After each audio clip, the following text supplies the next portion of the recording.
এবং দিনও চলে না, ধর্মও চলে না, এবং দুনিয়াও চলে না।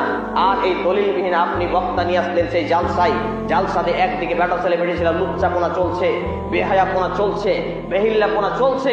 যুবকরা জালসা শুনতে যায় না, খালাতো বোনকে নিয়ে আসছে, ফুচকা খাবে, সিগারেট খাবে, বিমল খাবে, গুটকা কিনবে, লুচ্চামো করবে, বেটি ছেলে দেখে বেড়াবে, মাগিবাজি করে বেড়াবে, আর এইরকম করে বেড়াবে। আর এটা জালসা হলো?